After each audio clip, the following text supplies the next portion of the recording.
আজ থেকে প্রায় 22 বছর আগে আমাকে আমার এই মাতৃভূমি ছেড়ে এই মায়ার সিলেট শহর ছেড়ে বিদেশে চলে যেতে হয়েছিল।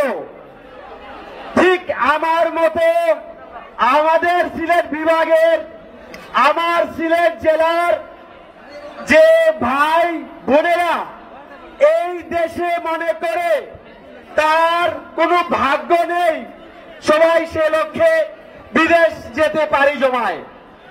সেই বিদেশের জীবন যে কতটুকু কষ্টের, নিজের মাতৃভূমি থেকে দূরে থাকা যে কত কষ্টের সেটা আমি জানি। এবং আমরা যারা প্রবাসে থেকে প্রতিনিয়ত দেশের কথা চিন্তা করেছি, দেশের সুখে দুঃখে থেকেছি, তারা জানি।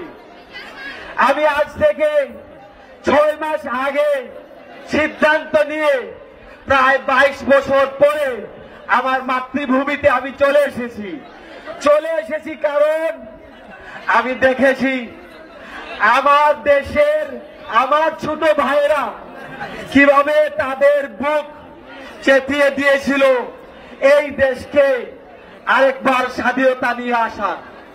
কিন্তু 22 বছর পরেও আসার পরও আমি দেখি আমার সিলেটে, আমার দেশে, আমার যে বাপ দাদা চাচা চাচি ভাই বোন, তাদের যে ভাগ্য, সেই ভাগ্য সমান জায়গায় থেকে গেছে।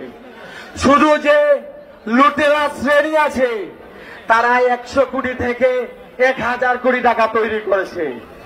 আর যারা ভালো, যারা সৎ, যারা দেশকে ভালোবেসে ভালো পথে চলে জীবিকা রোজগার করে চলতে চায়, তাদের ভাগ্যর আর পরিবর্তন হয় না।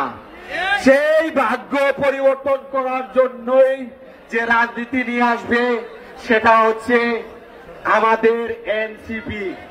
আপনারা আজকে আমার প্রিয় সিলেটবাসী, আপনারা আজকে হাত তুলে ওয়াদা করেন যে আমরা সিলেটে এনসিপি কে শক্তিশালী করব। আমরা আজকে আমরা আমাদের যে ভাইয়েরা নিজেদের জীবন বিলিয়ে দেওয়ার তো আটকা করে নাই, যারা অনেকে শহীদ হয়ে গিয়েছে, তারা আপনাদের সামনে এসেছে, তাদেরকে আমরা আবার 2 হাত তুলে আমরা ওয়াদা করি যে আমরা আমৃত্যু আমরা এনসিপির সাথে থাকবো। আপনারা আমার জন্য দোয়া করবেন, আমাদের দলের জন্য দোয়া করবেন। আসসালামু আলাইকুম।